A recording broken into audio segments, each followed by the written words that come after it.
আওয়ামী লীগের নেতৃত্ব এখনো বঙ্গবন্ধু কন্যা শেখ হাসিনার হাতে, এবং আওয়ামী লীগের টপ থেকে শুরু করে তৃণমূল গ্রাসরুট পর্যন্ত মানে 99.99% শতভাগ মানুষ বঙ্গবন্ধু কন্যা নেতৃত্বের প্রতি আস্থাশীল। কাজে এখানে নেতৃত্ব নিয়ে পুনর্গঠনের কোনো সুযোগ আছে এটা আমি মনে করি না, কোনো সুযোগ নেই, সোজা কথা।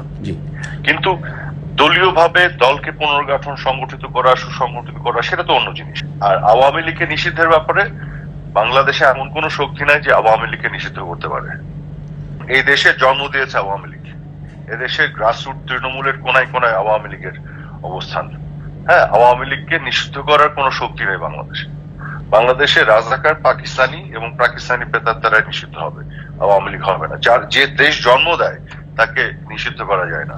নির্বাচনে আমরা অংশগ্রহণ ওই যে ইউনূসের অধীনে তো করবো না, কারণ ইউনূস এবং তার যে গ্যাং এরা তো আওয়ামী লীগের সাথে যে আচরণ করছে, তাহলে তো এটা তো নির্বাচন ভাবে হবে না। এখন আমার কথা হলো, এরা বলে আসলো গত 15.5 বছর ধরে যে আমরা নাকি ভালো নির্বাচন করি না, আমরা নাকি লেভেল প্লেইং গ্রাউন্ড দেই না, আমরা নাকি প্রশাসনকে দলীয়করণ করি, এগুলো বলে আসলো আমাদের এগেইনস্টে। খুব ভালো কথা।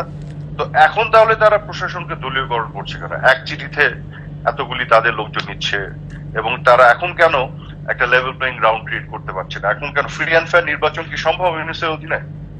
প্রত্যেকটা কি পজিশনে বসিয়ে রেখেছে বিএনপি জামাতি লোকজন। তারা 32 নম্বর ভাঙলো, আওয়ামী লীগের বিভিন্ন নেতাদের ঘর বাড়ি ভাঙলো, ভাঙার পরে যখন প্রতিরোধ গড়ে উঠলো তখন তারা আবার ডেভিল হান্ট করলো।